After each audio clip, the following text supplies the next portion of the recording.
idea is that Claude has already explained you about the systemic and strategic approach. Specifically, Giorgio Nardone's model was founded by Paul Václavic and Giorgio Nardone himself in the 1987 when they founded the Strategic Therapy Center in Arezzo, Italy. Roberta nous dit et nous rappelle que le modèle de Giorgio Nardone s'est inscrit en association avec Paul Václavic, dont il a été l'élève, et Giorgio Nardone avec Paul Václavic ont fondé en 1987 le centre de thérapie stratégique à Arezzo en Toscane en Italie. Claude said that it is a model based on solutions. So we study more solutions, and throughout solutions we explain backward the problem.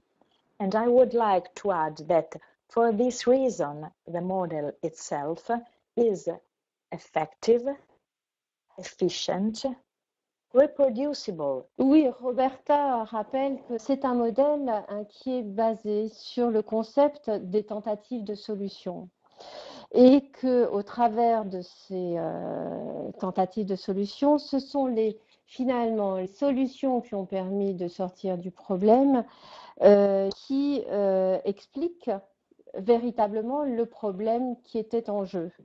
Et c'est pour cette raison que le modèle de Giorgio Nardone est un modèle efficace, efficient, qui peut être reproductible, qui est prédictif et qui, de plus, est enseignable.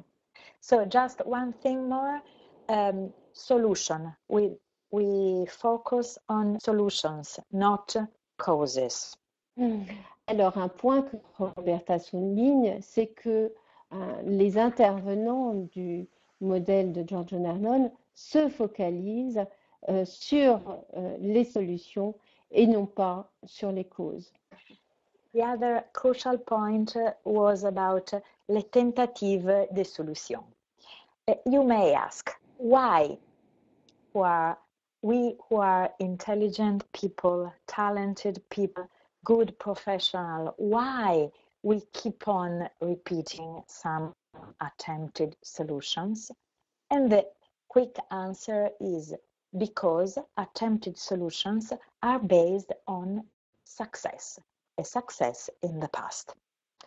Donc, Roberta nous précise à propos du concept de tentative de solution, finalement, on peut se demander pourquoi les gens intelligents, pourquoi des super professionnels, des bons professionnels, finalement, pourquoi ces personnes-là poursuivent des solutions qui paraissent inefficaces. Eh bien, pourquoi? C'est parce qu'à un moment donné dans l'histoire, elles ont été des succès. Ça a permis d'être justement à l'aise. Ça a été fonctionnel à un moment donné. So, if you think about the case study, probably Johann developed his procrastinating method some years ago, and in that case, at the beginning, it was functional. So the illusion that it works is linked to a real success in the past. The problem is that when we keep on repeating something, although a success in the past, it may become a failure in the present. So la procrastination, c'est bon, mais il devient un débâcle. Alors, si Roberta nous précise que dans le cas de Johan que nous avons vu, probablement que pour Johan, à un moment donné dans son histoire, le fait de reporter a été une stratégie efficace pour lui.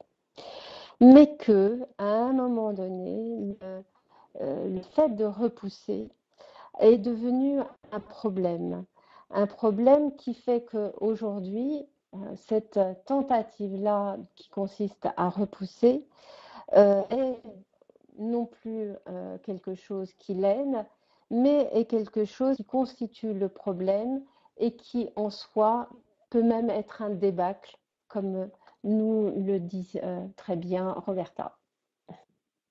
Merci.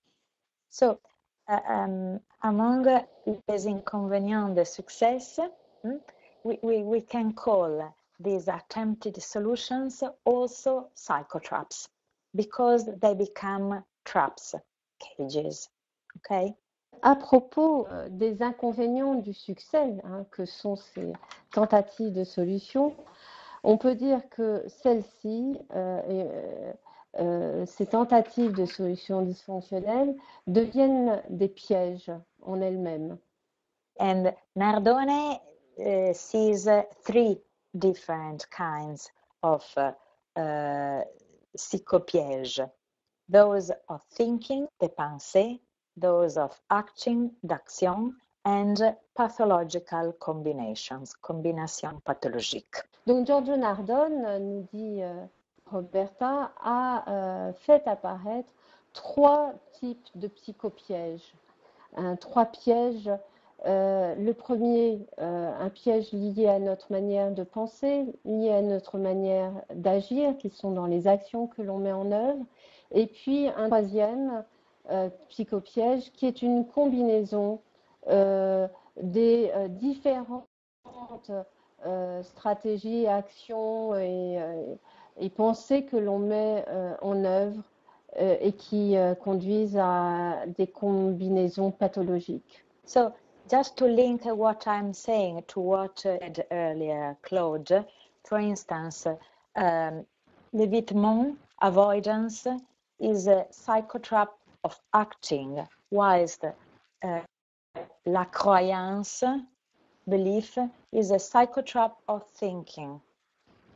Alors, Roberta, pour lier aux présentations que nous avons présentées initialement, rappelle que l'évitement est un psychopiège de l'action, ainsi que le contrôle, alors que la croyance est un psychopiège de la pensée. Le contrôle et l'évitement, les deux logiques, contrôle et action, sont des pièges de l'action. Et la croyance, la logique de croyance, est un piège de la pensée. The idea is that we build, through repetition, we build our own traps. Donc, l'idée, c'est que nous construisons nos propres pièges. But, unlike Houdini, we do not easily free ourselves from our traps. Ok, mais comme à Houdini, le magicien, nous ne nous libérons pas facilement de nos pièges. On one hand, we can say that procrastination is good and useful, of course, but the 26% of the population suffer from procrastination as it is defined in the slide. Alors, d'un côté, évidemment, la procrastination voilà, est efficace et présente ses avantages, mais d'un autre côté, quand, et ça va être la définition, celle-ci qui consiste à repousser des activités qui ont été planifiées ou prévues pour des activités de moindre importance, finalement conduit à souffrir de ce piège dans lequel on est enfermé. And 30% of procrastinators has some financial losses as well. That is the reason why it is a problem. Et 40% de ceux qui souffrent de procrastination finalement finissent par avoir des problèmes financiers, ce qui évidemment constitue un problème supplémentaire. So we are close to the end of this part. Let's say that procrastination is a more subtle strategy than avoidance or give up. Non, C'est une stratégie plus subtile que l'évitement. And it is plus subtil. Pourquoi? La personne dit à lui-self, I'll do it later, I'll do it tomorrow, I'll do it in the future. So the person has the illusion of a voluntary choice. Donc, hein,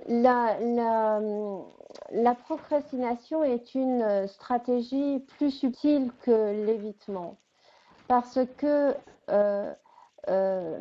la personne a l'illusion de prendre une décision, elle a l'illusion d'être volontaire. Or, c'est vraiment une illusion. Ici, il y a funny images of the different kinds of procrastinators. Sur ce slide sont présentés différents profils de procrastinateurs, c'est-à-dire que font les procrastinateurs typiquement. Oui. So, for instance, I have to eat something before starting, otherwise I'm not enough. I have not enough energy. This one, or le siester, I have to sleep well, and then later tomorrow I will start. Let's check, where is it?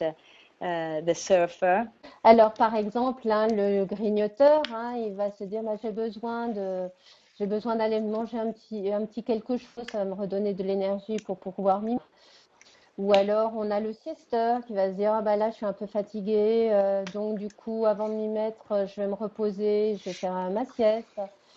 Et puis, on peut avoir, par exemple, autrement, le surfeur sur Internet hein, qui va se faire et puis qui peut-être pour chercher une information, pour pouvoir s'y mettre plus tard.